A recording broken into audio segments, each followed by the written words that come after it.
And we are live. Welcome to episode 5 of Tacit Talk. I am your host, Connor, and today with us we have our fifth guest, probably a name that is less well known to the ArrayCast listeners and potentially ADSP, my other podcast listeners. We're here with Zach Smith, who has written a blog. I think it was actually, I'm looking at the date now, so it was actually several months ago. For some reason, I had June in my head, but this popped onto my radar. I think actually you might have reached out. I'm not sure if it was on LinkedIn, and I get a variety of folks reaching out, but this is probably one of the most interesting. It's got to make the top 5 of like unexpected. Usually it's a recruiter, usually it's someone else, but this was like totally up my alley. I immediately digested it, and so we're gonna the topic of today's episode is to go through this blog, Combinatory Programming, get Zach's thoughts on combinators and how to program with them, and the different names that we might use for them. But before we do that and jump into the article, I'm going to throw it over to you, Zach. Maybe you can introduce yourself and tell us about your history when it comes to programming, maybe your career, and also like how did you end up writing this blog on what I think is an incredibly interesting topic, but it's also quite esoteric for most folks, in the software industry. Absolutely, yes. Thank you so much for having me. I'm really excited to talk today. Yeah, I can say a few words about myself before I jump into the meat of some of those questions. I'm Zach Smith. I'm a computer programmer right now. I'm an engineering manager, but I've been, primarily a software engineer at various places. My background is in sort of web backend programming. I kind of got my start at Recurse Center, which at the time was called Hacker School. That was about 10 years ago now, actually. And that's a name that might be familiar to sort of some of the folks who are in all of your various communities, Connor. It's a really wonderful community of programmers, sort of along the unschool model. And so there's just a wonderful free-flowing exchange of interest, especially interest in not only programming, but programming languages, functional programming, functional data structures, all of that fun stuff. So, very early on in my programming journey, I was sort of exposed to, for instance, Haskell and Erlang and these kinds of seemingly more esoteric languages. Recurse Center takes the form of a sort of a 3-month retreat that you actually go and work on personal programming projects with a community of folks. And I think it's fair to say that pretty much at any point in time, there is at least one study group that is going through, learn you a Haskell for a great good, that is studying category theory, that is studying some kind of functional programming.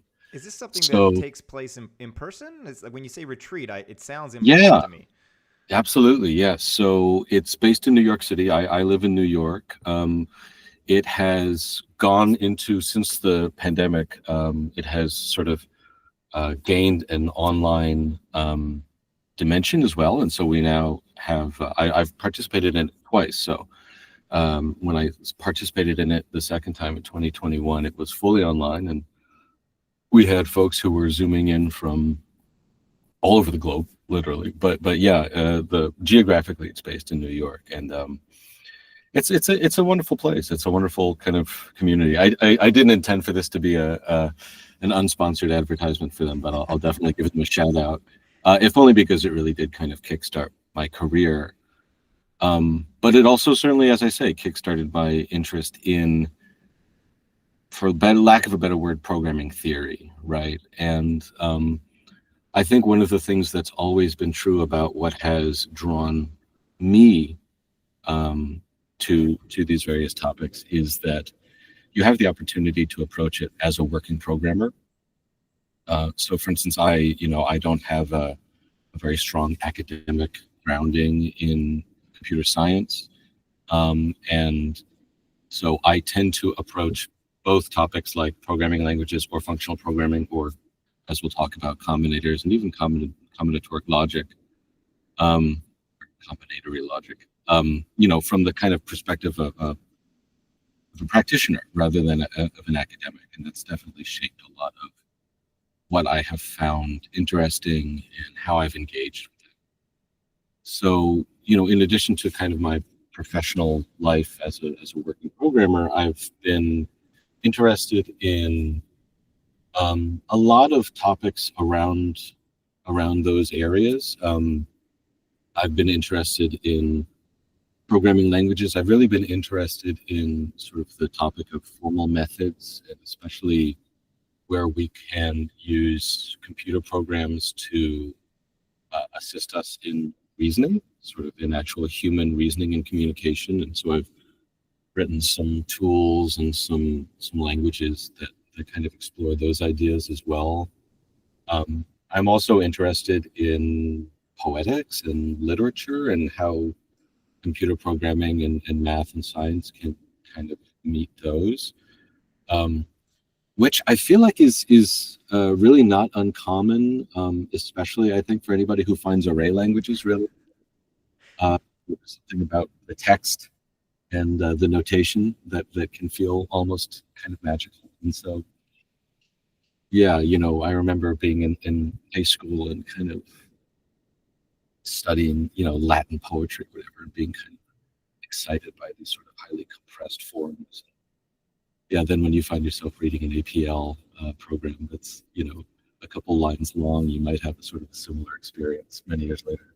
Yeah, Stephen Taylor, one of the ArrayCast panelists, I'm not sure if he's famous for it, but he has many times been quoted saying that there's a certain poeticness to APL programming, and it's why it remains his favorite of the kind of J or K or Q languages, because of the ones that I just listed, APL is the only one with the symbols. J dropped that, and with dropping it, I think everyone can agree that it lost a certain amount of its beauty. It doesn't mean it's not beautiful, but when you compare the two or juxtapose the two, definitely APL shines there. Juxtapose is a good word. We should hold on to that word for later, I think. Okay. But yeah, so I think maybe the last thing I'll say is just with respect to array languages and to combinators in particular, my first exposure to the array family was also during that period, and I was shown J. I think I was kind of told about APL, but as for many people, it kind of had this almost like mythical sort of significance. It's something you hear about, but you don't really even understand how it could necessarily be a programming language. But I think I played a little bit with J, and I knew some programmers who had gone farther in exploring J, and I was just sort of, again, bewitched and intrigued and baffled by how this could be a real programming language. But that was also, I think, so to talk about sort of tacit programming specifically, that was probably my most substantial first introduction to like the concept of tacit or point-free programming as well. As you certainly know, and as I'm sure your audience knows, the kind of syntactic affordances for J, or I should say within J for tacit programming are really, really robust and really pervasive, and they shape a lot of the kind of most native idiomatic style for J. And so my learning of J was also my learning of how to do tacit programming. And I know that, you've had conversations on the ArrayCast and elsewhere about how actually, is that even necessarily a good thing? Like, should we maybe should you not necessarily believe that you have to write everything as tacitly as possible in order to learn how to write J? But certainly for me, I encountered those things at the same time. And I was really intrigued and kind of entranced by both of those.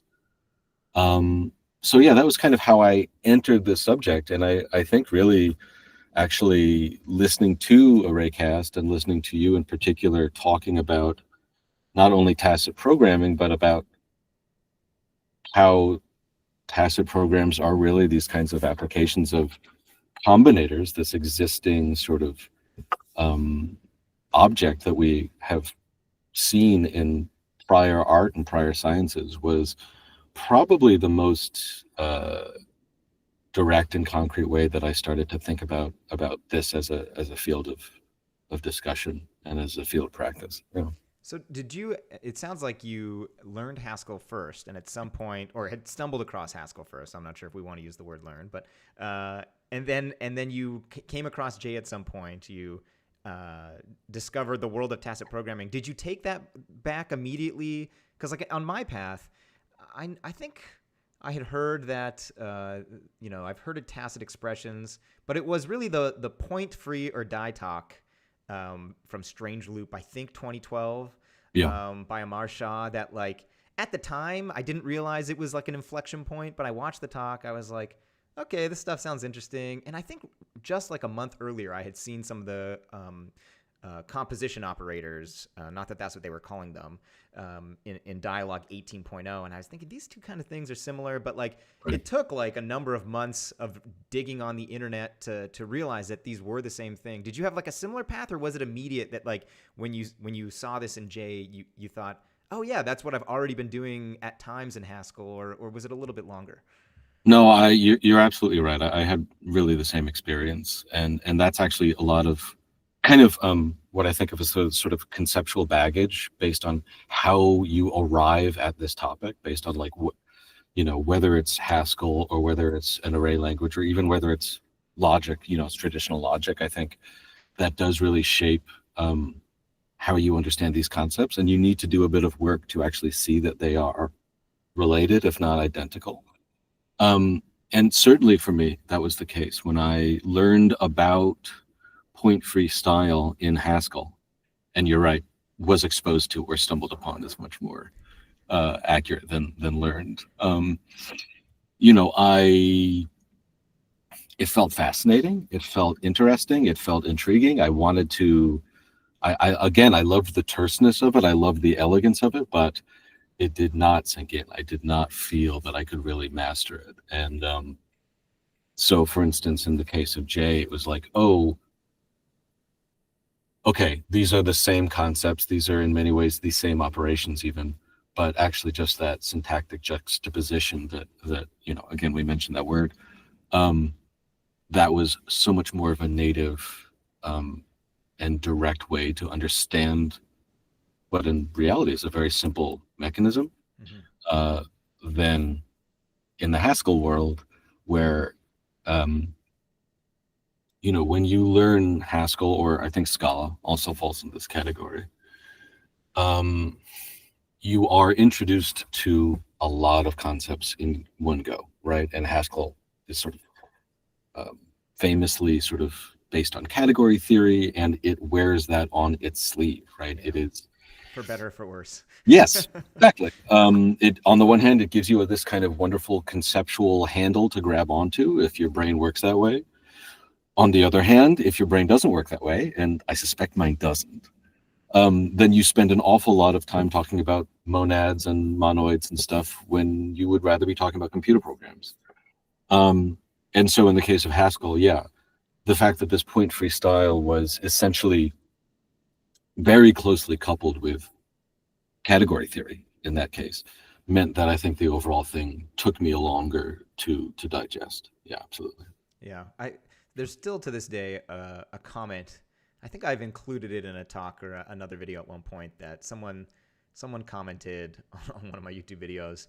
Haskell is just decompressed J, which it's obviously it's a bit of a joke, but there's a certain like kernel of truth in it, especially when my videos are these short one-line solutions to these problems, and you compare the Haskell and the J code. It's got the exact same composition operators, combinators, and just like it's fold L or fold R instead of like a plus slash. And when I read that, I was like, they're onto something there. You could make a talk called Haskell versus J and compare the two, and the similarities are much stronger if you ignore the syntax and the spelling of the expressions.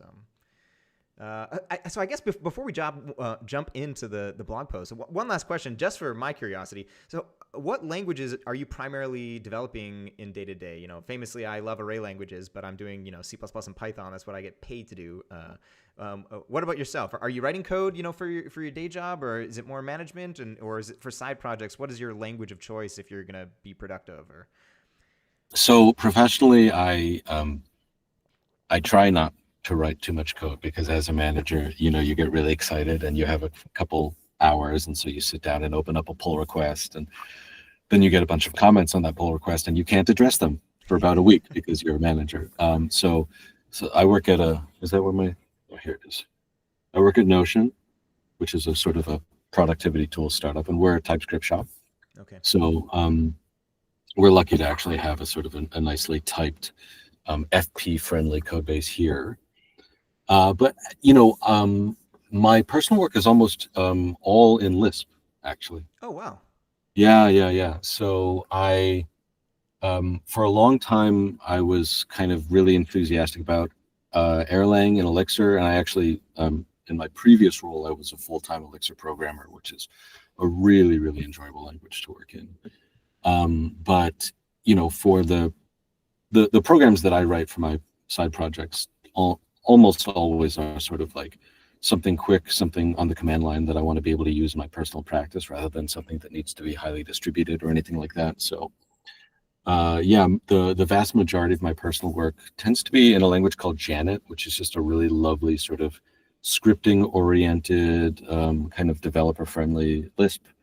And yeah, I mean, that's also very much connected with my love and fascination for programming languages in general, in the sense that another one of those things that I was exposed to around that time was macros, right? And just sort of like, wow, this feels fascinating and magic. And I'm literally reading books telling me that the macro in Common Lisp is the single most powerful thing you could possibly have in a piece of software. It is the single reason that a company might be successful is because they have macros. And so some years ago I said, okay, I am going to essentially, I decided to learn Lisp in order to understand macros, right? It was the same sort of thing where it's sort of like, I saw them from the outside. They seemed fascinating. They seemed intriguing. They had this magical aura, and I didn't grok them because macros are kind of famously hard to grok. And so I said, I'm basically going to become a Lisp programmer, at least until I actually understand how macros work. And I really love writing in Lisp, so that's still kind of my primary language. all right. At risk, we'll time box this to like 4 or 5 minutes, but I can't hear a language that I don't know much about and not ask for like a high level overview. And I think it might have been you, but I think there's actually 2 or 3 people that have sent me Janet snippets, or I've seen Janet code from time to time. I'm not actually sure I was aware that it was a Lisp. Anyway, so if you want, just I know this is kind of they taking a left turn or a tangent, but hey, that's what we're famous for on almost all of my podcasts. Give us like a high level overview of Janet and what makes it your Lisp of choice. Well, let's get a visual aid here. I happen to be sharing my screen, and we have some Janet code.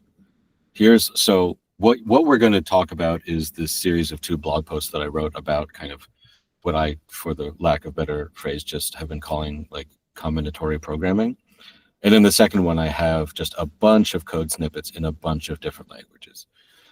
So here we go. Here's some Janet, just as my Lisp of choice.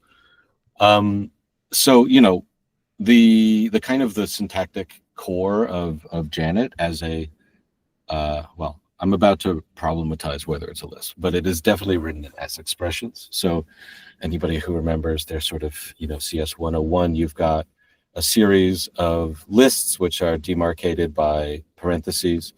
And the thing that some people, sort of annoying purists, would claim disqualifies Janet from being a Lisp is that it's not actually based on like cons cells.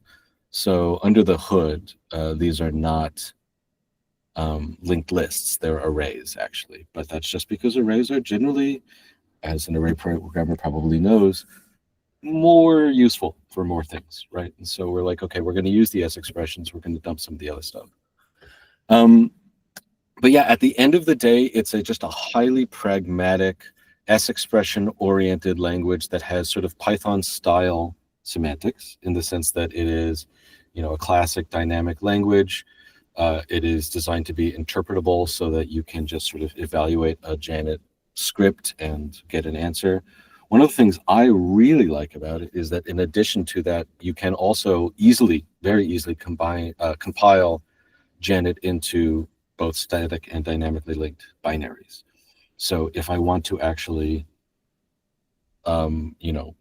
distribute a program and make it so that, for instance, a user doesn't need to have a certain version of the interpreter installed, I can do that as well. And so yeah, it's a kind of a dynamic language with S expressions and non-hygienic macros that is really a premium on practicality and pragmatism, I would say, is the one paragraph. Awesome. I mean, I will make sure post processing to link Janet the website. I'm sure, like I assume it's a modern language. It has some kind of web editor interface where you can take it for a spin without having to download stuff. But I believe so. yeah, I think even the compiled static languages these days, like Rust, that you can go to Rust Playground and quickly and get off to the races. Because otherwise, how do you compete in 2024 if if you have to download something these days? All about marketing. Yeah. All right. Well, maybe let's. I don't know if you want to scroll to the top or where you want to start with an overview, but we don't need to obviously like read through it. But if maybe you want to start with like a high level overview of what you were trying to accomplish by writing this blog, and then we'll go from there. Absolutely, I'd love to. Yeah. So I'll go back to kind of some of the things that you and I were already talking about in terms of. Really, it started with me with how one arrives at combinators as a kind of a tool within programming. In the sense that, as I mentioned, one of the things I became aware of as I started thinking about this, and again listening to you kind of enthusing about the combinators, both within the array languages and then also within their other contexts, the Bird book, for instance, is that depending on the route by which you arrived at this particular topic, which we can call combinators, or we can call just tacit programming, right? It's almost the same thing. You often find yourself picking up a lot of what I tend to think of as like conceptual baggage. And so, for instance, if you arrive at, as we already mentioned, if you arrive at the kind of combinators as a subset of what you are provided with when you learn Haskell, it's really, really hard to decouple what's, again, a fairly simple mechanism about these functions that just take some other functions and call them in various orders, from category theory and abstract algebra and monoids and so on and so forth, right? And so it ends up making them feel more complex than they actually are as a topic and as a tool. And I was really aware of that as I wanted to learn more about them. That kind of in every direction I push, I found myself sort of engaging both with what felt like the core thing and also with some other stuff that I wanted to disambiguate a little bit. So a lot of the time when you encounter writing about the combinators, they are very much in the sort of nomenclature of combinatory logic, right? So starting from, I mean, when was the Schoenfinkel paper? Like 1924, yeah. 24, there you go. And a lot of the names that he chose are still used today, right? And we have these kind of one-letter names for these combinators, which are often, they're based off of the German word for constant, or they're based off of I don't know why phi is called phi. I don't know why we chose that particular name. I don't know either. I think he introduced it or Haskell Curry introduced it in like 1931. It was either in his dissertation or his first paper he published after that. And like I did some deep diving to like find the source, but they don't they just say we're gonna call this whatever, and this one's Yeah, gonna be the B subscript N and stuff. And right. I'm sure that there was some kind of motivation. Maybe not though. Maybe it was just him choosing a letter or a Greek symbol. We'll never know. We'll never know. And similarly, if you come to start thinking about tacit programming through array languages, you also have a certain degree of conceptual baggage, at least in the sense that when we talk about tacit programming in a language like J, for instance, other things come into play. For instance, it is part of the reason that tacit programming in J is so powerful is because J is overall designed to be extremely terse. Some of the ways that J is designed to be extremely terse is that functions or verbs tend to have single letter names. Another way is that, as we mentioned before, you can perform function application and indeed combinatory function application just through juxtaposition. So just by placing one symbol next to another. And so all of these things combine to create a language that is extremely expressive and extremely terse, and that's wonderful. But it also does raise the question for me of, okay, what if we extracted the pure behavior of just sort of combinatory function application from all of this other stuff?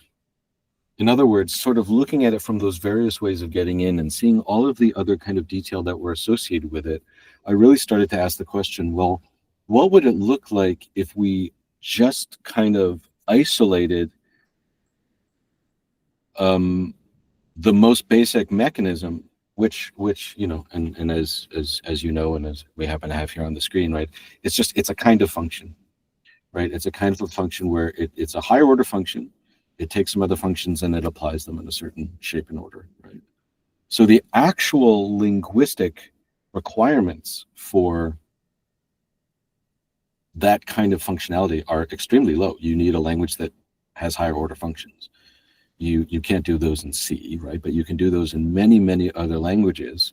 And we'll see some examples in Python and in JavaScript and in Erlang and in Elixir of functions that take other functions and then apply them. And that's actually all you need in order to have this kind of functionality in your programming environment and in your idiom.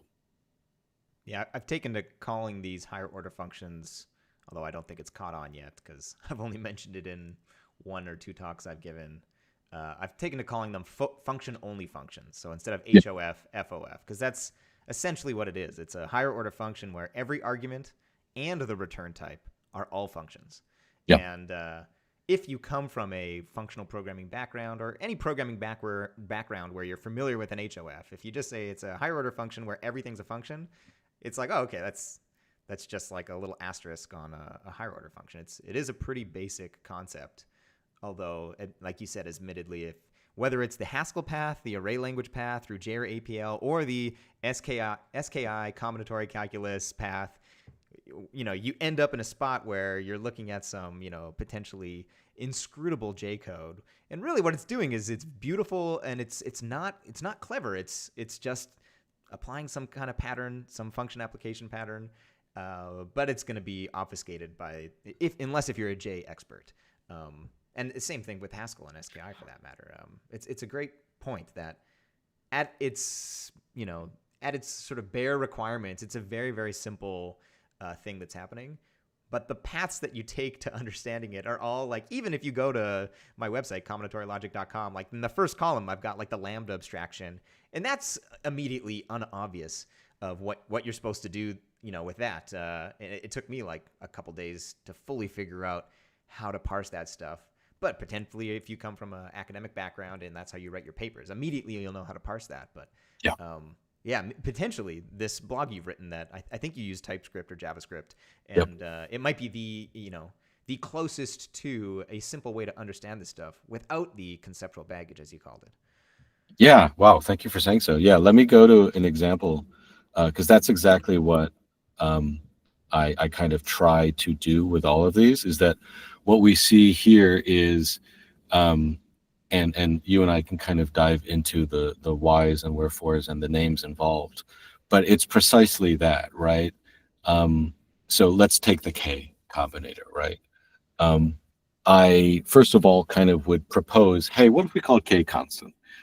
Because constant just is slightly more transparent in its meaning, and you can quibble over whether it should be a different name or whether it's valuable to have a name at all. And again, I think that there'll be room for that. But the first thing is, let's just give that a name that's like slightly more transparent. And then the second thing is, okay, like what would that look like? Again, shorn of any of that other ceremony, as you say, in just bog standard JavaScript, and it looks like this. It's pretty easy to reckon with. Now, the motivation for why you would want to use that is another question, but I do think it's probably worth doing the legwork of articulating these, and again, my background is always coming from the sort of the working programmer's perspective. So if I'm a working programmer, if I'm somebody who needs to write JavaScript or Python or Elixir, for my day job, how can I kind of make sense of this? And then, is there a utility even in that context? Is the kind of the real question I want to ask. So I might be having a brain lapse. So it says the first line, the case for constant is similar to that for identity. And then you mentioned K. So the constant function here looks like identity, actually. Is there an identity above it, or? Yes, here's identity. So identity is a lambda that takes an x and returns an x, whereas constant is a lambda that takes a y and returns an x. Okay. Yes. Okay, no, this is a brain lapse that I'm having, that I was missing identity, and it does look the same. But the point is, you're ignoring your argument. Precisely. And returning it whatever value. Precisely. Okay. And so, you'll see that in each of these examples, I try to give kind of vaguely realistic cases for where you would actually use a function like this. One of the things I think that's interesting about this approach to programming in general is that we can disentangle it from category theory and from juxtaposition and from logic. We probably can't disentangle it from functional programming, right? If you are not in a world where, for instance, you're using map, or using reduce, if those are not part of your idiom or your lexicon, then combinatory programming is almost certainly not an appropriate tool. So many of the basic kind of mechanisms here do actually depend on the sort of functional style, which is an interesting thing to observe. Yeah, I think I would agree with that statement. Technically, in an imperative world with for loops and if statements, you could make use of combinators, but the use case for them is non-obvious, because why do you need to use functions there? Why not just use whatever operation you're trying to apply? Whereas in the world of maps and reduces, which are higher order functions that take functions as arguments, then it becomes obvious why you need this stuff. Yeah. So, what this all kind of points me to is, again, we have this process of sort of trying to isolate, like, what does a combinator look like shorn of all of the other baggage and all the other context? And again, I think it basically looks like this, right? It looks like just a function. I really like that function only function. I'm going to start using that. And we can look at, some of the more complex ones as well. But the question that raises, and this is a question I want to put to you, is my hypothesis, right, is that by doing this kind of form of isolation, where we look at just combinators in what's otherwise your kind of replacement level standard vanilla programming environment, like normal JavaScript, my hypothesis is that combinators themselves, you can see, okay, what is the value add? What is the advantage of tacit programming in that way, right? Tacit programming, not tacit Haskell programming, not tacit J programming, but just tacit programming. And so this is my big hypothesis that I want to see how it lands with you, is that what you get out of tacit programming just by itself is essentially the elimination of names, right? And really where the rubber meets the road and where you start deriving benefit from tacit programming, all of the things being equal, is that when you use tacit techniques and tacit functions or point-free style, you can write code that has fewer names in it. And in so doing, you're essentially, the phrase I think I use in this piece is like reducing your conceptual inventory, right? Your ontology is smaller. There are fewer things in your universe. And so that to me kind of feels like the sort of underlying benefit that we're actually getting from this very specific approach. Yeah, I mean, I would completely agree. Probably the classic example that I always bring up is the psi combinator, which array languages call over. And I'm not actually sure Haskell, I think they call it on. I think Haskell does have it. It's in the data.function library. But it's where you're trying to apply a single function to two different arguments and then do some binary operation on the results of that. It's such a common thing. It comes up all the time. And I know you cover it in this article as well. And that is an example where a lot of the times the operation that you're applying to your two different arguments is some spellable function name that might not actually be that short. You know, in the best case, it's the len function in Python, and having to spell that twice is not a big deal. But having the over psi combinator, it eliminates you having to spell that twice. And sometimes it's a very in the worst case, it's a super long function, but maybe even in the extra worst case, so I guess that actually makes it the worst case, is it's a expression that you don't want to have to type twice. You don't actually want to add a name to it. And the reason you would add a name to it is to make it shorter than the expression. So calling it twice, it becomes immediately clear that you're doing this thing twice. But if you have the psi combinator, you can just use it, then it'll be applied in the order, and you only need to spell it once.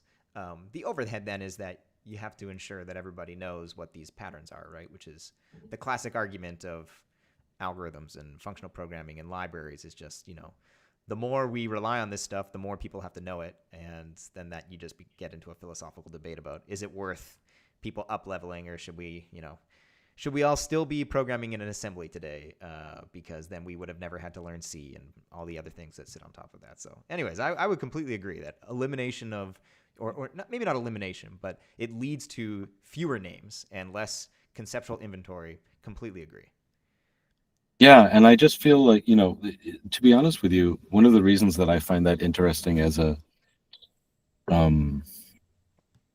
outcome or a kind of side effect of this is that it feels like it gets to something about programming itself for me, in the sense that, I feel that my sort of journey as a programmer, and just like as I've gotten better and as I've found the techniques that really land for me, when it was, learning how to do functional programming, moving from object-oriented programming to functional programming, for instance.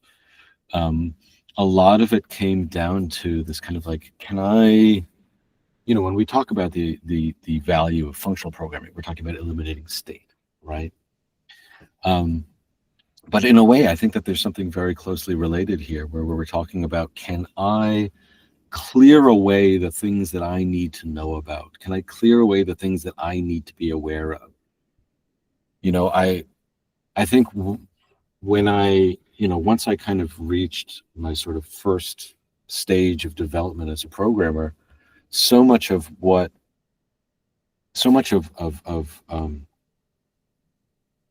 improving started to look like was realizing my own, cognitive limitations. I can only keep so much in my head. I only can, I can't keep track of this many pieces of state or spaghetti code or whatever it is, right? Like, I actually have to, the computer is not having the difficulty. I'm having the difficulty. Right. So actually, so much of where I have been able to grow as a programmer is finding ways to essentially clear out the unnecessary objects from my own understanding of what is happening inside of the program. And so, yeah, this feels really like a tool to do precisely that. Yeah, I I mean, there's while you're saying all this too, I am thinking in my head is that like there's times where I'll start out by writing something explicitly, typically in an array language, and then I will see what it takes to turn it into tacit because it's not always immediately clear just from straight off, the bat. How do I write this tacitly? I think for the simple stuff, at least for me these days, you can one shot it. Yeah. But there's one of my goals this year has been to like push the boundaries of like what I've been doing with array languages, trying to write not just one-liners and three-liners and five-liners, but what if you have to do something like a breadth first search in, something like an array language, which typically those kind of recursive, whether you're using recursion or you're using some kind of queue and like flood fill algorithm, what do you actually end up doing? And if you try to do that tacit, write that in a tacit way in an array language, it's not immediately obvious. And anyways, getting to my point is that there's this kind of like there is definitely some a benefit and added value, but I think we had this discussion on Arraycast a few episodes ago. Is like how much tacit is too much tacit, and that there is like a massive benefit, but then at a certain point there's a threshold, and I hope that threshold is not it's tied to each individual, because then it makes it a very hard thing, because some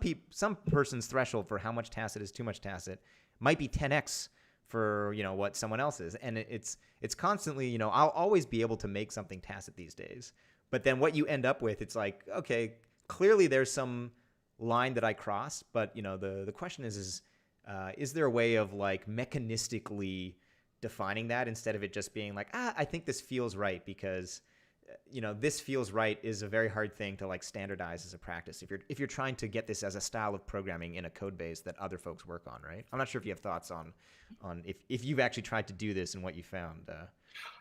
First of all, I completely agree. And second of all, I have tried to do this and I've been told, please don't do this, right?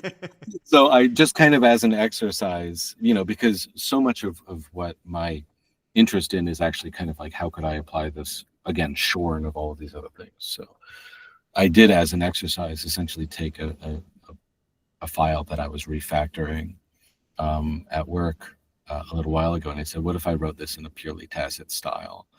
And I did the whole thing out, and I kind of observed, and I saw that it was good, and then I said, look what I did, and everybody sort of said, oh, please don't do this. Like, please don't make us, because I don't even think that JavaScript has sort of a native compose function, right? Like, I think even function composition is kind of something you need to opt into. So to your kind of immediate point, I think that's absolutely a really important question to always be asking. And I think also that's one of the questions that gets away from this kind of, well, what if we remove it from its context things into the real world, where actually context matters incredibly. So an example is that JavaScript does not have compose, and Janet does, just natively in the standard library, right? And that means there are just so many kind of factors that make that specific style of programming more idiomatic in one than the other. And anytime you kind of need to import a functional programming library or a combinators library, you're already kind of going uphill, right? And so we do actually see where actually context and programming style and culture and programming language standard libraries start to matter quite a bit. That's even before we get to the syntactic concerns of, as we said, J has this incredibly, you can reach for tacit programming because not only is it built into the language, but it's built into language syntactically, right? It's not even, it's literally just what the syntax of the language does. But the other thing that I think is really interesting about this question, I think I have a kind of some code to point to here. Yeah, is that I actually see a real analog between this question and the functional programming question in general, right? In the sense that the process that you described of kind of for yourself and then also for whoever you're collaborating with, getting to that point where tacit or point-free techniques, point-free style feel natural and feel appropriate. I think one of the most important things is getting to the point where you develop a kind of intuitive recognition of those patterns of application for yourself, right? So for instance, as you said, I mean, how many times are you've got a function f and you've got a function g, and you're applying them both to the same argument, and then you're calling h on the output of those two things, right?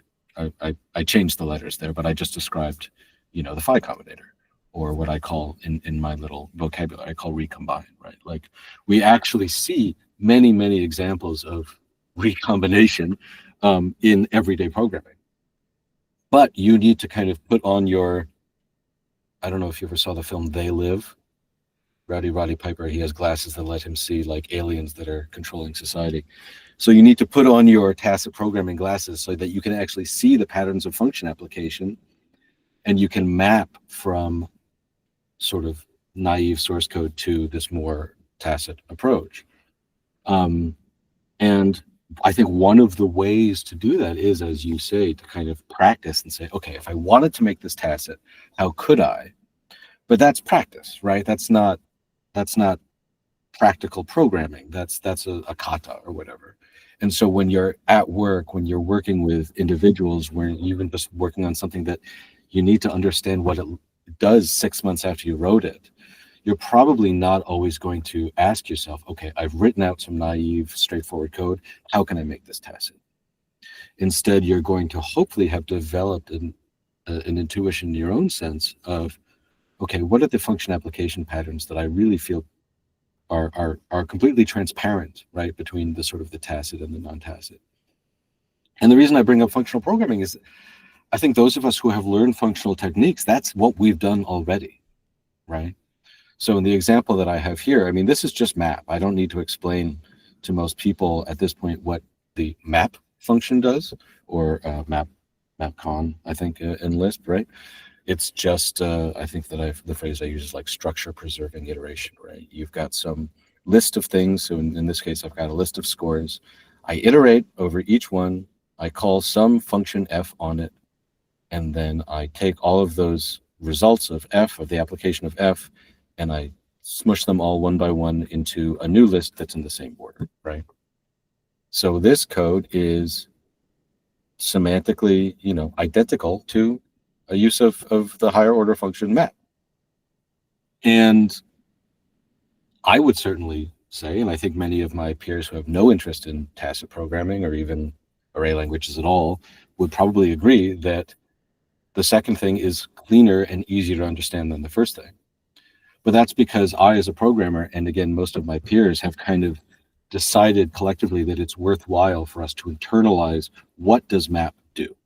And if I'm going to, as you said, kind of do the legwork, do the homework of making that a part of my tool belt so that I can then recognize it in the wild, then and only then is it kind of appropriate for me to call map on a bunch of things rather than always writing out for loops. So I think that the process for what it would look like to use recombine or even just compose is kind of similar, right? You start by training yourself to recognize these patterns of application, and then that gives you the kind of intuitive sense of saying, oh, these mean the same thing, right? I'm not doing that kind of exercise of, okay, how do I make this tacit after the fact? Yeah, I mean, you're preaching to the choir. When I started learning C++ back in the day, I used to write code all the time that looked like the top one, and then I discovered, unfortunately, I think C++ is probably the only language that calls what should be called map transform, because we use map for our hash maps, and I think we have both the unordered map and map. One's a red-black tree, and one's a hash table. But then I discovered Haskell. After I went from C++ to C++ with algorithms to Haskell, and I was like, oh my goodness, it's like, no namespaces. It's all in the prelude, and that's I think this is something I've been in the back of my head. That a talk topic has been on the back burner of like something called like choosing primitives, which the idea of the talk is the distance that something is away from you to reach and use affects like the likelihood of you using it. And the reason that I bring this up is you said something about like I'm not sure if it was standard library culture or library culture, Mm-hmm. and like immediately when you said that, I was like, oh yeah, that's exactly what's like on that back burner thinking about, because even within array languages, when you have these different models, like in the CAP language, the three train is not a three train anymore. The phi combinator and the phi one combinator, they now have explicit syntax for that. That is a little bit further away. It's only a tiny amount. It's still Yep. in the language, but and J and BQ and all, they all have like slightly different tacit models, and that actually leads you to writing your tacit code differently, just because like the friction or the length. I'm not exactly sure what lexicon or how I'm actually going to refer to it in this eventual talk, but and it applies to primitives as well. There are a different set of primitives that each language uses, and the primitive being there will completely like take you on a different path to designing a solution for a certain problem just because it's there. And I find that like that it's like an interesting unintended potentially like consequence, or maybe it is intended by the language designer or the library writers and stuff. But like when you said library culture, and maybe you can speak to that more. It's like, how difficult, and you mentioned that JavaScript, TypeScript don't have the compose, but Janet does, and therefore it's something you're gonna use maybe not all the time, but definitely more than you would in a language that you have to go into a library to find it. And I find it incredibly thought provocative, like something to digest and chew on, is like the set of, in array languages, primitives and tacit model choices, and in more common languages like JavaScript and Python, like what they moved, I think it was reduce and filter into func tools. Right. I can't remember if it was Python 2 to 3, but at some point it was in the built-in functions, and then they moved it to func tools because I think Guido said, the creator of the language, yeah, that's not how Python is idiomatically. We have list comprehensions. If you want to filter, do that in a list comprehension. If you want a reduction, do that with a generator expression. And the common ones we're giving you in the built-ins. Anyways, I'll stop rambling. I'm sure you have thoughts on the library culture and all the other things I said. No, I think that's you're absolutely right, and that's kind of the in a lot of ways that's kind of the second half of what I've been trying to do. This is a lot more tentative. It's a lot more the kind of the strong opinions loosely held, very loosely held kind of thing, because you do really get into a question of, well, let's go back to the Combinators example, right? So you and I talked earlier about names, and how I personally, I found, B, phi, psi, k, I find these to be very unsatisfying names as a programmer, right? And certainly as somebody who might try and convince a coworker, oh, you should really use this thing, right? And then I have to... Yeah, it's just the phi one. That's just... Yeah. I put it in a library. It's called phi one. You just got to call it. Yeah. Eyebrows get raised. So, part of, I think, the overall project that we would need to embark on here is essentially defining a kind of core library, and I think names become a huge part of that. And so I've kind of taken a stab at that with this. What this piece sort of does is it just defines what I would, at a very kind of high sketchy level, claim to be maybe the most useful minimal set, and it gives them names. And so I have a bunch of libraries that I've written that are just super simple, because, as we've said, these actual functions are super simple. In JavaScript and many other languages, it abbreviates to APCL, which is a wink to its heritage there. But yeah, ultimately, I think that in order to I don't want to say popularize, but at least in order to push on the boundaries, and again, the sort of make tacit programming less conceptually fraught, we actually do need to start thinking about culture and language and name choice, and we do need to make these things available, hopefully available in a way that doesn't require, or doesn't feel as though it requires, an understanding of category theory. It doesn't feel as though it understands requires an understanding of classical logic, anything like that. Because I do actually think that's exactly where we have to end up going. Is okay. What would a more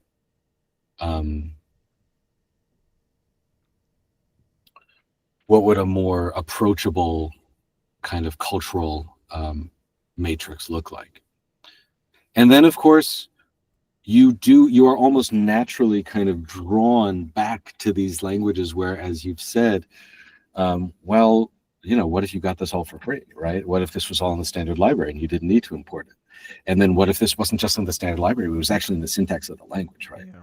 So it also provides this kind of on-ramp to, if I start to really feel that the tacit style is giving me a lot of juice, then okay, how can I even remove more of those points of friction by engaging with technologies where it's even more of a first-class citizen? Yeah, it makes me want to. There's a book that I know Ben Dean has, who's a now co-host of ADSP, and it's the history of mathematical notation. There's like volume 1 and volume 2, and I was thinking that, like, I note the names and how, like, they're a subset of what you can find in different array languages, but it is a shame that array languages and Haskell and all these different places, they all have different names and in lots of cases different symbols. And how nice it is that in mathematics, today in 2024, we have standard symbols for the most part. I mean, technically when you get to division, there's a couple different symbols that might be used, but in general, plus, minus, times, we have like standard symbology, if you will, for these fundamental binary operations. But when it comes to these fundamental composition operations, it's just a mess. Every array language has different symbols. They call them different things. Here we call the B combinator compose. In Haskell, it's a dot. In array languages, it's a jot. Certain array languages have 3 different symbols for it. They, will refer to it as a top, which technically refers to 2 different combinators due to overloading. Anyways, it's just a mess. And so I completely agree that, like, I wish we lived in a world, and I think that's what you're saying, is this library is an attempt to try and maybe, get some agreement on naming, even if we don't get agreement on the symbols, because I doubt that the array languages are all going to go break backwards compatibility. But I love this idea because whenever you'll hear me in talks and YouTube videos referring to, the psi combinator, which is, I just did it earlier in this podcast, over in the array languages and on in Haskell, and now recombine. Hopefully, at some point, I'll have to make another table of the words that we colloquially refer to these as. And then, like, we should have. Well, the good thing with standard is that you can always make another set, right? Yeah. What is that? That XKCD. We got 13 standards, and I've made a 14th one to combine them all. So yeah, I really applaud this effort. And yeah, I'm not sure where you want to go from here. If we want to dive into a few of these, or if there's things we want to look at, I'll let you take the steering wheel. Well, we certainly could dive in the sense that. I think that one of the more maybe subtle features that you had found interesting actually were some of the kind of the ways in which you can actually produce variadic effects. I don't know if that's something you want to dive into. We can definitely. That is definitely. That was, I think, I had messaged you. When you messaged me, I read the article very quickly. And then was like, this is very interesting. A future guest for this podcast to enter, 2 months later today. But I was confused about, I think it was compose N, because if I had understood it correctly, it maps to both B and B1, which are 2 separate combinators, although in most array languages, except for cap, I believe they are shared by the same symbol. But interestingly, yours is actually technically closer to the original B combinator, because it was, I believe, also in the 1931 Haskell-Curry paper when B was introduced. It was introduced as a variadic operator, which could take any arity function, and then a unary function comes after it. And the only language that I know, and you might know others, that has this is actually Julia, which I discovered on accident. They have both a compose function and I think a compose operator, because you can type / and then convert to Unicode. They don't have a ton of symbols that you can do that for, but they do have a couple. And that is how Julia's compose operator works. It has a variadic function that it takes, and then a unary function afterwards. I'm not sure if you want to add your thought process behind how you got to this. Was it the 1931 paper you read, or was it just an intuitive thing that seemed to make sense? Well, actually, I think it was probably both, because I do remember that paper, and I remember that those functions are variadic in that paper. But I also think that this is a kind of one of the benefits that we can get by thinking about these things slightly apart from their theoretical grounding or their historical grounding, is that it allows us to simplify, really, right? Because if we imagine, right, let's say you've got B, B1, B2, B3, right, or something like that, then there's almost certainly a really good reason for these combinators in a purely kind of formal sense to have different names and to be referred to differently. And that reason might not be applicable when we do programming, for instance. So we both, I think, can find opportunities to make some of these core concepts more useful, in the sense that, it turns out that, if I have a language with variadic functions, which, JavaScript does have, you've got the little spread operator here, then I simply don't need to worry about that. I don't need to have multiple composes for, multiple arities. It just sort of takes care of it for me. But it also ends up being a little bit simpler conceptually, in the sense that I can generalize compose to be, a behavior of a slightly more general shape, which again is maybe completely invalid for the theoretician and completely fine for the practitioner. So yeah, in this case, we have just an example here where you can imagine composing two different functions where the rightmost function is, and not in this case unary, but binary, right? It's the low-subtract function, so it takes 9 and 13, and it subtracts one from the other. And then you can compose that function with a unary function, where presumably the output of your rightmost function is always going to be a single value. But then that can always be passed into some unary function. And so that's one generalization of compose, but we can also imagine a second generalization of compose, which I kind of allude to up here, where we can also make the compose itself variadic, right? So another way to essentially make things both more powerful as well as a little bit simpler is, well, we can say, well, essentially, what if this was a reduce, right? So instead of compose F and G, I can have compose of Fs, and the rightmost F is this variadic function, and then every subsequent one going from the right to the left, it just receives the output of its neighbor to the right. And so I do think that, again, kind of, it will be beneficial for the evangelist, for whatever the vanguard is, to find these points where we can actually bring these things, we can just sort of like get the maximum amount of just computing and programming power and expressivity out of the core abstractions that we actually want to introduce. Yeah, so essentially in the other case, you're saying you can take any number of unary functions, a variadic number, precisely, and just apply those one after another, which, yeah. What choice does APCL end up making? Because you can only, unless if you can dispatch on the arity of the function, which I know in some languages you can do. I know in Smalltalk or Pharo, you can actually look at the arity of a function that's passed as an argument to a message. But most languages I don't, unless if you're doing some crazy metaprogramming stuff, you can't reflect on that. So do you make a single choice, or did you in JavaScript in the APCL library? What choice did you end up making?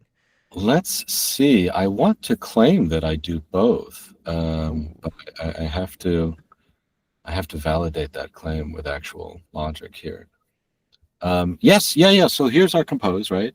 And so we see that compose itself is variadic, and that it takes Fs, but it returns itself a variadic function. So we say that, all right, the rightmost F is variadic itself. We don't know what its, arity is. And so we have to essentially execute that all by itself, and we get some return value. But then once we have a return value, we can then iterate backwards through every single other one of F's until we've, completed the pipeline, and then we return. So in bog standard JavaScript, obviously this is pretty ugly, but it does wrap up into a fairly neat little package.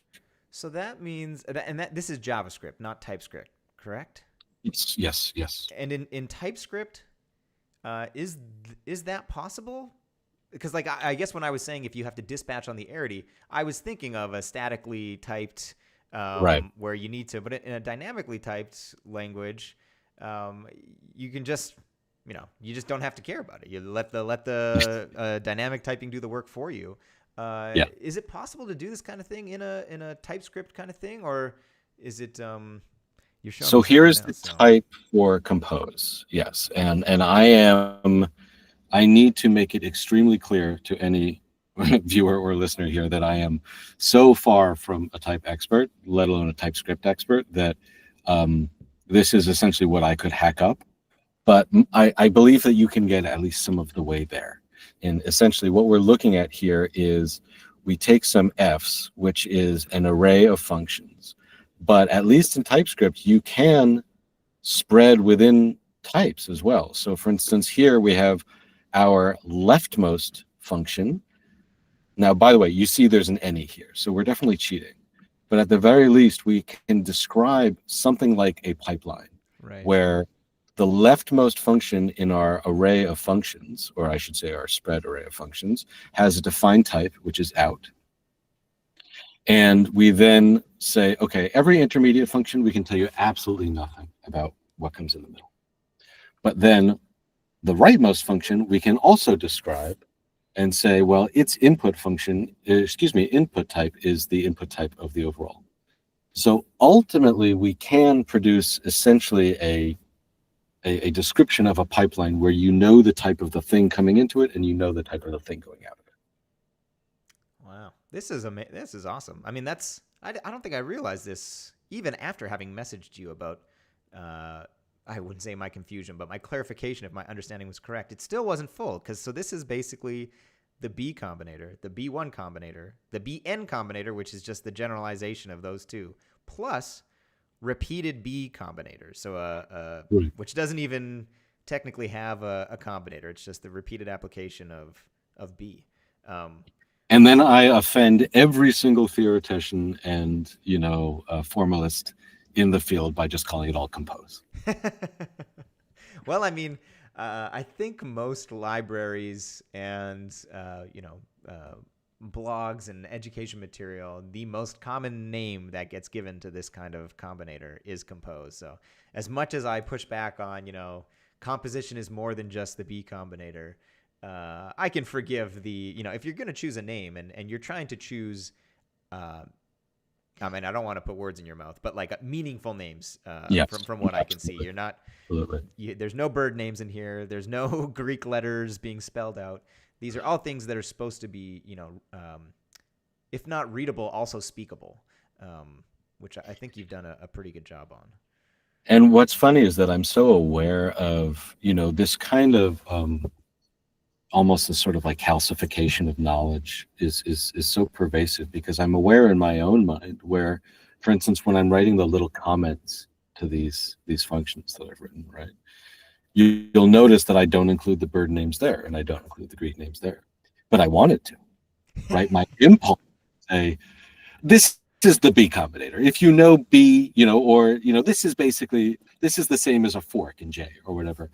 And I think that it's a very natural, almost human impulse to kind of, once you learn a thing, it becomes very real to you. And so you want to point to or trying to teach and when you're trying to explain.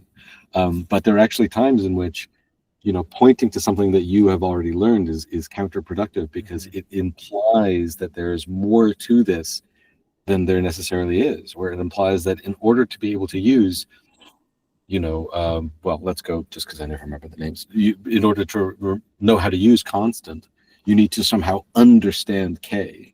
And of course, therefore, you need to understand, maybe Curry's 1931 paper or what have you. So it's a very interesting, and I think especially as programmers, we can often fall prey to that sort of, hardening around individual pieces of knowledge. Yeah, there's a individual in the C++ community, Kate Gregory, who popularized this idea of why does every C++ textbook wait till like chapter 17 to introduce the vocabulary type string, which is the standard library.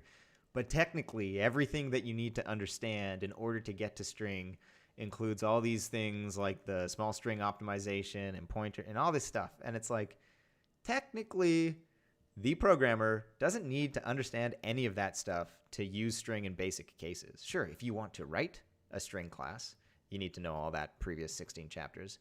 But that's not how C++ developers work. They don't see stood string in the standard library and then go write their own string class. They might do it as an exercise, but not when they're coding production code. They just go and use the class. And she was trying to say is that, we need to front load the textbook so that by chapter 3, they can already, start using C++ in a serious way and not have to be like, why am I still learning about all these pointer arithmetic, like destructor, constructor? Not that that stuff isn't important. If you want to be an expert, you have to go and learn that stuff at some point. But does stood string need to be chapter 17, which I'm probably very guilty of. Every time I mention it, I'm like, well, I got to take care of the Haskell programmers and the array programmers. And, we don't want to forget about cap. So I go and list them all out. But no, I'm right there with you. I'm the fact that I'm aware of this in my own kind of approach to these things, my own rhetorical approach, is why I find it so striking. But ultimately, yeah, it's a question of pedagogy, right? It's and the funny thing about the programming community is that we tend to be a group of enthusiasts, of nerds who love to go deep, who love to learn, and who love to share what we learn. And so there are so many resources and podcasts and tutorials, there are, and it's such a wonderful way to learn as well, as to teach, right? And to explain what you've just learned. To go back to Recurse Center, that's how the whole thing functions, so it's something that characteristic of most programmers is something that I'm very, very thankful for. But we don't always consider pedagogy, right? We don't actually always consider, okay, I have this information, I have this topic that I think people would benefit from, that I want to popularize. How do I get this into people's brains in a way that is approachable and is comprehensible and is usable? And who's my audience? Yeah. No, I completely agree. Is pedagogy my goal? A lot of times on the Arraycast, Bob talks about evangelizing and wanting to popularize. And I always think to myself as like, I don't actually think of myself as someone who's trying to evangelize the languages. I more consider myself someone who is incredibly excited about technology X, and I love sharing my passion for stuff. And, definitely it's gonna the same way that some people bounce off Haskell because of the way Haskell's taught and whatnot. There's people that probably bounce off, and every once in a while I get a comment on a video that says, or a talk that I've given that says, I have no idea what this guy's talking about, but I appreciate the enthusiasm. And at least they stuck around for long enough to see that I was excited about it. But definitely I think you're onto something that, like, and I think Haskell is probably an amazing example of a language that has fallen prey to this, is that they, and not for lack of trying too, that Haskell is so strongly tied to this category theory thing, and even just teaching recursion and stuff. And it's like, I think the starting point should just be walking through the prelude. You can get like 90% of what you really like, what you're going to use in Haskell. Sure, you won't understand what a foldable and all these like things and the type signatures mean, but you don't even actually really need to, unless if you start writing your own library or using this stuff like in anger. If you're just trying to compose a small program for like a coding challenge or some kind of interview, you can get really far without ever having to understand what a monad or an endofunctor or a monoid is. And I really appreciate that you're trying to think about this from a learning point of view, and what's the best way to present this material in such a way that it's going to minimize the probability that people bounce off of this and they actually say, oh, this is actually really straightforward, this isn't as a scary a topic as I thought it was. You listen to Tacit number 6 on a Raycast, and you're probably like, whoa, like it's 2 minutes before everyone's talking about this, and that, and you're upside down. And even I'm scratching my head because Marshall's saying something, and I'm like, what is he talking about?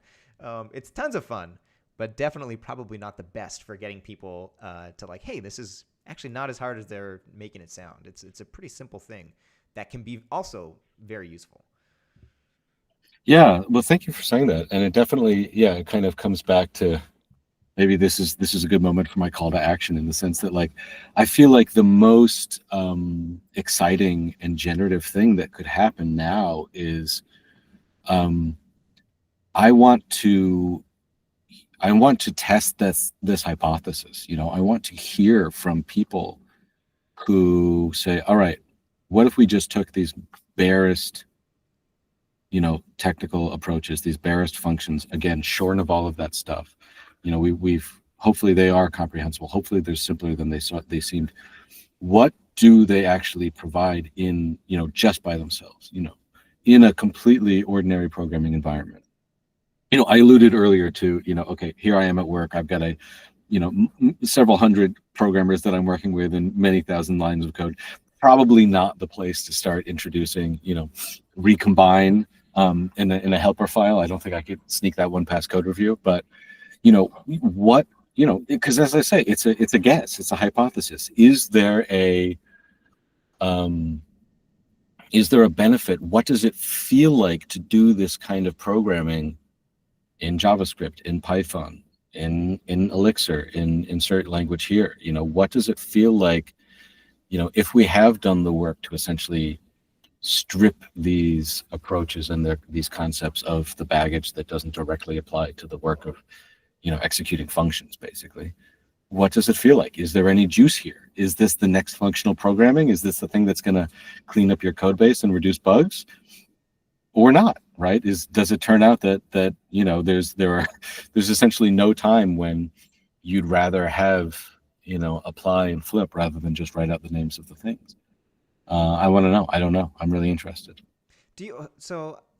Great call to action. We will make sure for all the libraries, not just the JavaScript one, but for, I think you mentioned Elixir, you mentioned Erlang, and then there was a fourth one. Was it Janet? Yeah, Janet as well. So I'll link this subset park/APCL, but then I'll also individually link these language libraries. And by the way, if anybody wants to write one for your language of choice, contribute. Yeah. And so I guess that, because I have my own personal, I plug them at the end of certain talks for folks that are interested. There's like a 40% implemented one in Python called Dovekey.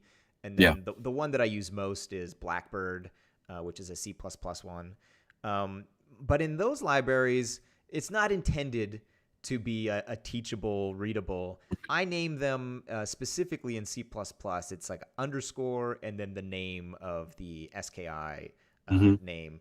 And the motivation for that is that a lot of the times when I'm reaching for these things, it's because of the verbosity of having to spell, either multiple function names for something like the recombine, as you call it, combinator, or in other times it's just a simple compose B combinator that in a lambda you might do that. That is how you possibly would do it in C++. It's very verbose to do that in C++. And so a part of my goal with the library that I've written is to keep it short. So this is getting to my question. Have you found in your use of it, like a name like, I think recombine was probably your longest. Does that affect like the feeling of using it? Because for me, if I spell something, I'm a bit biased though, because I have array language love, and so everything I like is super terse. Do you how do you find using these names? That is the question. That is exactly the question, right? What is it once we kind of decouple terseness from abstraction, so to speak, from this kind of elimination of names? What does it feel like? And I think that the short answer is I believe that I feel kind of some of that benefit, in the sense that, and so this actually goes back to Lisp as well, right? There are a lot of ways in which I prefer the syntax of Lisp to the syntax of any array language because it's so regular and it's so minimal, right? And it's so general. And so, for instance, when I'm writing something in Lisp, and I find myself appreciating that, it is almost always more characters than the equivalent, J or APL, right? It is almost always more text, but it feels more reduced. It feels more stripped down because the syntactic overhead is less. And so I do think that you can experience some of that same programming style, even modulo verbosity, if you are finding ways to structurally simplify your code.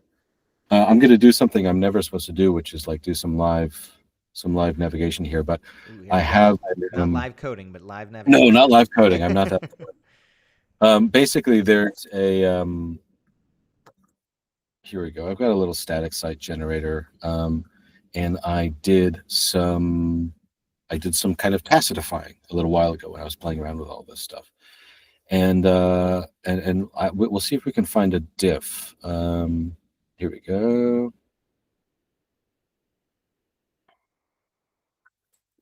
That's not what I wanted to do. Okay, so I think it's in a different branch. Here we go, APCL. Here we go. So here's a great example, right? So as I say, this is a little static site generator. And so it's basically designed to read a bunch of text files and then spit out whatever you want. It's very, very general. It's very, very unopinionated. And so it's there's a lot of higher order functions everywhere because it doesn't hard code a file format. It doesn't hard code an output format. You could use it to generate SVGs, whatever you want. And so here is an example of what a parser function would look like, where and hopefully it's not too difficult to read the red and the green diff here. But if you imagine, for instance, here's the kind of JDN is the Janet data notation. So it's basically like just a text file with a single Janet object in it. And so then here's a single function call that says, okay, given some source and some adders, merge into adders the result of JDN data on source, right? So if you're like, how can I make this tacit? And by the way, I should say that I was more in the that mode, more in the how can I make this tacit mode, rather than does this feel naturally kind of tacit. So I'm not sure I would necessarily claim that the output is better and preferable. This was more in terms of that exercise. But you can see what the tacit form is. It is absolutely not more terse, right? Here is the tacit form, which is that, okay, you've got some F, which is this guy right here, and you're going to call recombine, where your kind of combination function is merge into, and then your left function is a composition of whatever function you're given and the left operator, because there are two different arguments being given here. And your right is the rightmost of your arguments. So this is absolutely not more terse, and it might even be kind of more confusing. I'm not necessarily going to claim that this is an example of why it's always better to do tacit programming. But I do think that what you can feel here is that there are fewer names. In other words, you can feel the structural simplicity, and that is probably not the only thing you want to optimize for. It's probably not the thing you want to optimize most for, but I do think that you can feel. Here's another simple example of just like, oh, we can do composition here. You can feel some structural simplification. Now, this is actually in a kind of a counter example to my previous one, where this is almost certainly better. It is also not terser. If you just look at like where the green text ends and where the red text ends, it's one line instead of two lines. So you could argue that it's overall less code, but it is certainly longer.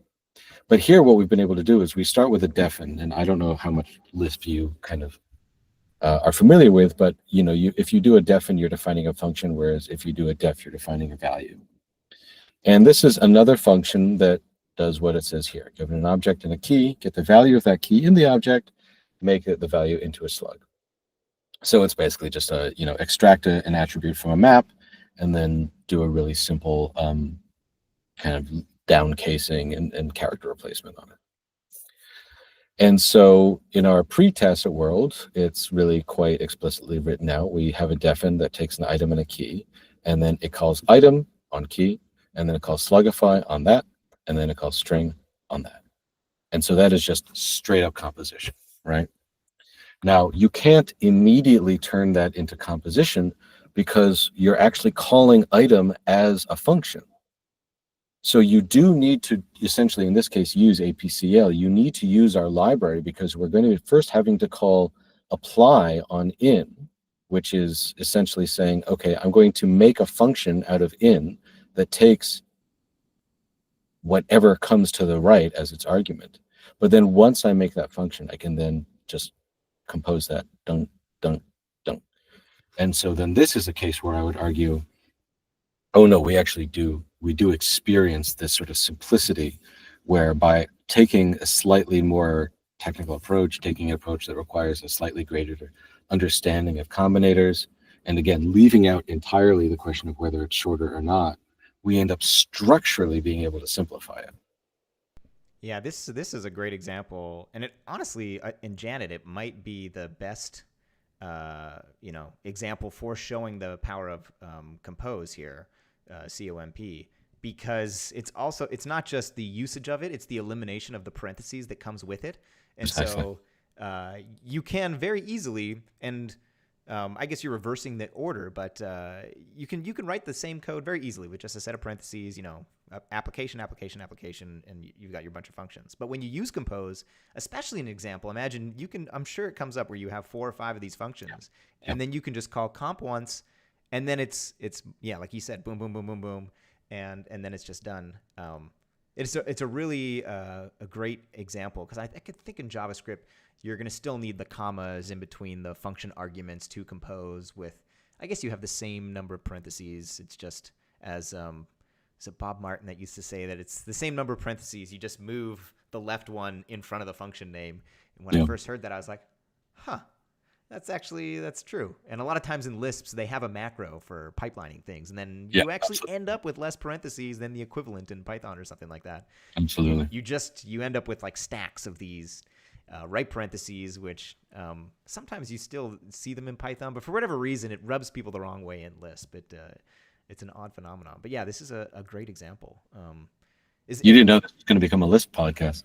I did not, but I find it curious that so many people that I have respect for, both Alexander Stepanov, the father of the standard template library in C++, author of both Elements of Programming, along with Paul McJones, and then also From Mathematics to Generic Programming, was like a scheme programmer, I think, for a decade, as well as Aaron Shu, who I just interviewed on ADSP a few episodes ago when I was in the UK. He also, before he discovered APL, so like Stepanov became like this massive figure in C++. Aaron is a massive figure in the APL community, and both at a certain point I had no idea were scheme programmers. And not just for like they dabbled. That was their main thing that both of them did for I think a decade. And for one reason or another, they ended up. So there's something about Lisp I think that just speaks to people, and like you said, it's more regular probably than any other language out there. And I think with Lisp, similar to array languages, it a lot of the times, maybe not with Lisp 1.5 or Common Lisp. One of them had a huge spec that is quite daunting. But a lot of them, it's not long before you feel like you've mastered 95% of the language. Whereas a language with C++, I've been doing it for decades, well, maybe not decades, but a long time. And I still feel like I just fight with the compiler every day. Whereas a Lisp, once you go through SICP and you've what do they call it? A circular... Meta circular evaluator? Yeah, that's what you do in chapter 5. Once you do that, like you're like, wow, I just basically wrote a Lisp. Like, I feel like I know what's going on now. And there's something about languages like that where once you've used it for a while, you really feel like you can wrap both your hands and your brain around it. I Well, don't and know. especially for people who, and you name two of them, but I'll include you as well. I mean, for people who are interested in programming languages themselves, right?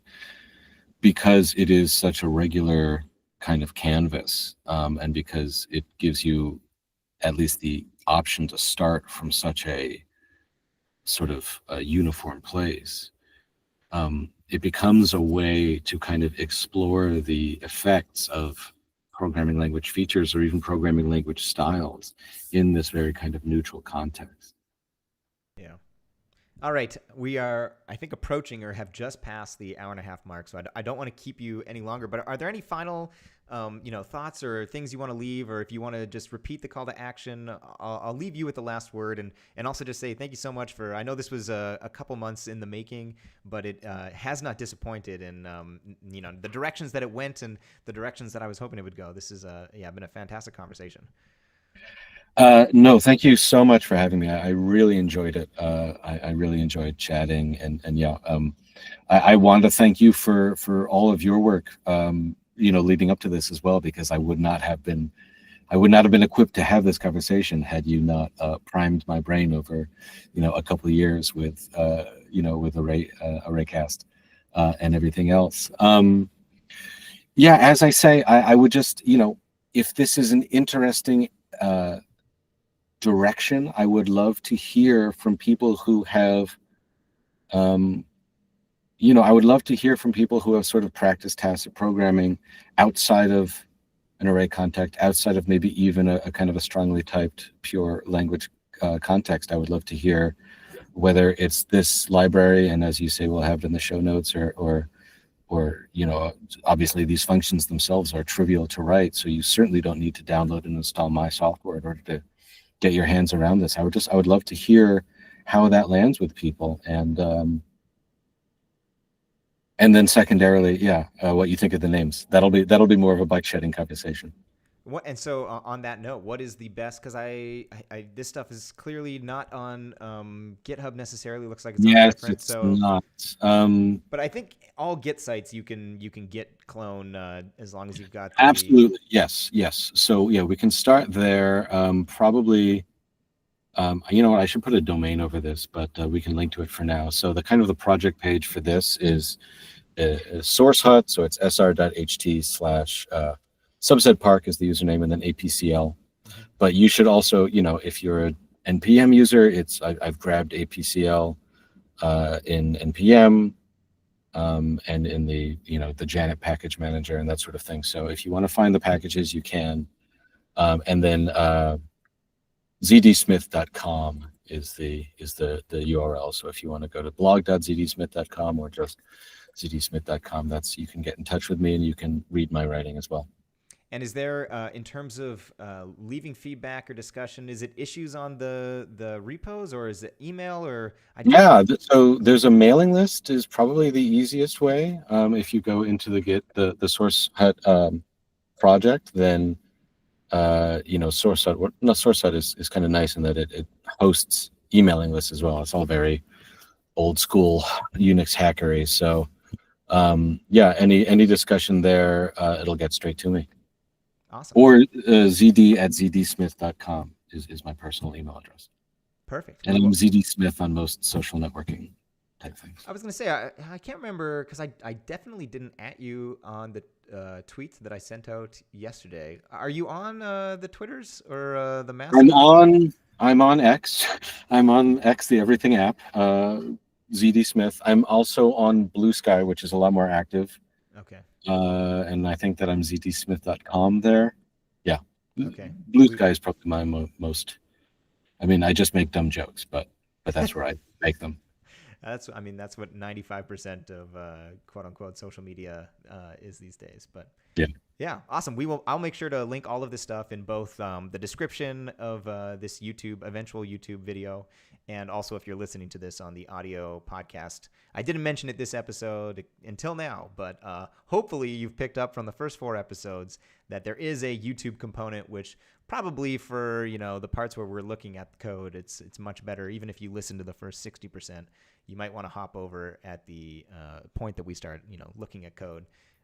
Although I do know that there are people that just listen to the full thing in audio. So whichever you prefer. We'll make sure to leave the links. And thank you so much again, Zach. This has been absolutely awesome. And hopefully we'll be able to revisit this at a future point and see what kind of feedback you got. It was a real pleasure. Thanks again for having me. Awesome. And